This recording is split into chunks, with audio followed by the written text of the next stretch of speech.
Hey everybody, so this is the support video on how to actually construct, like create your rectangles under your curve. Here I made some steps for you all that you copied down, and we're going to try to apply it to this here function. We have y equals 2x, that's graphed, and make this thinner, the line. Okay, we have this function right here that's graphed for us already. It's an increasing exponential, and we want to create 4 left endpoint rectangles. So we're kind of being told to use left endpoint rectangles, and the interval is from 0 to 2. And then ultimately this problem is asking to find the area of the rectangles, right? But in this particular lesson right here, all I'm showing you is how to construct them, since we've had lessons on how to find the area of the rectangles once we're done. All right, so here we go. Let's jump into step 1. So step 1 says decide on the rectangle width. Now, you'll have more freedom to decide on your rectangle width, but in this case scenario, we're kind of stuck. We can't really decide on the width because we're being asked to do 4. So let me put step 1 down here. Let me put step 1's work down here. So I'm going to put step 1. I know, forgive my messiness. It's hard. So step 1's down here. Step 1 actually has, like, I feel like the most work maybe. So it says decide on the rectangle width. So how thick do we want our rectangles on the base, on the x-axis? And what we do here is step 1 is, in order to determine the width of each one, what we do is on the top, we're going to be dividing. So on the top we have length of the interval. I wonder how I could shorthand that. So length of the interval. I'm just going to put int. That means interval. And what you do is you divide it by the amount of rectangles you want. I'm just going to put number of rectangles. And with this formula, you'll be able to find any rectangle width that you desire. Okay, so let's apply step 1 to this particular problem. So in this particular problem, our interval is from 0 to 2. So from 0 to 2 right here. The length of this, of course, is going to be 2 minus 0, or just 2. The length is 2. Divided by the number of rectangles that we desire. The problem is we can't choose here. We're given it. So we want 4 rectangles. So we're going to divide it by 4. This process right here is going to tell us the width of each rectangle. 2 divided by 4 is the same thing as 1/2. And if you don't know that, you can use a calculator, but it's also 0.5. Coincidentally, I know we keep seeing 0.5.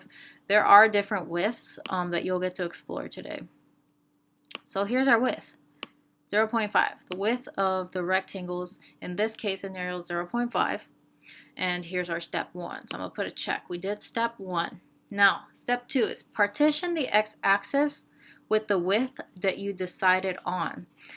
So here's our x-axis, and we're going to go ahead and partition it by 0.5 each time. So from 0 to 1, I know that in between there is 0.5.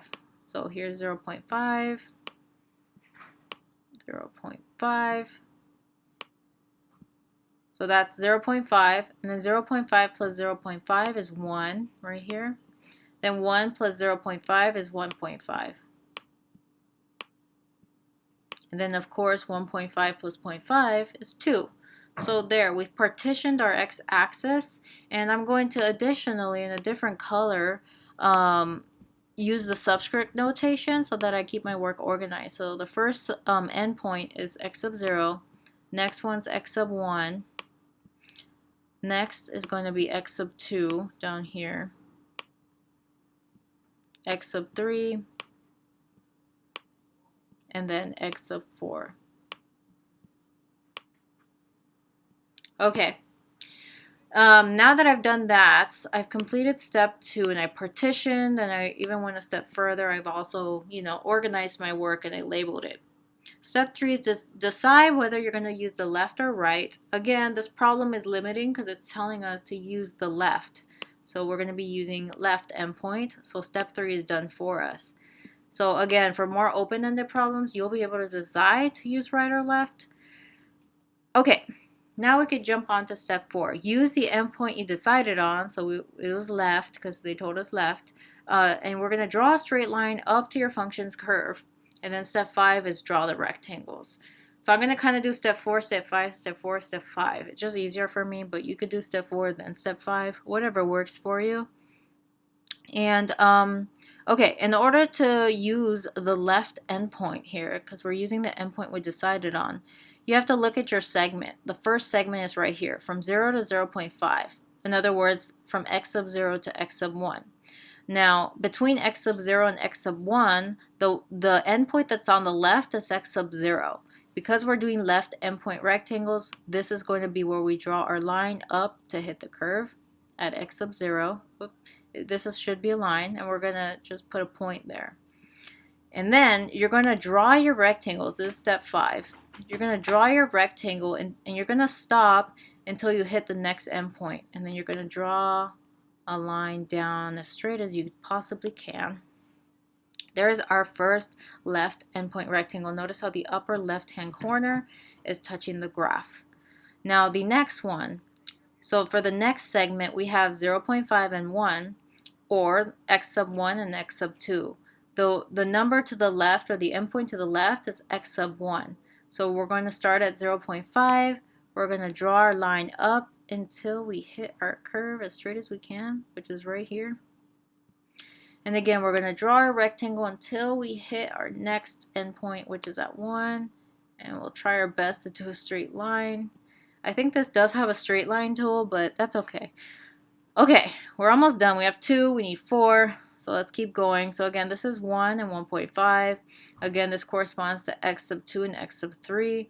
The left, the most left endpoint here is going to be x sub 2. So we're going to draw our line up from x sub 2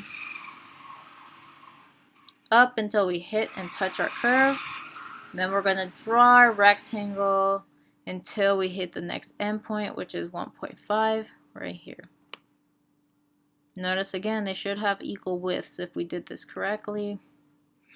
All right, last one. So between 1.5 and 1, the most left endpoint on this interval, this specific last interval, is going to be x sub 3. So we're going to start at x sub 3.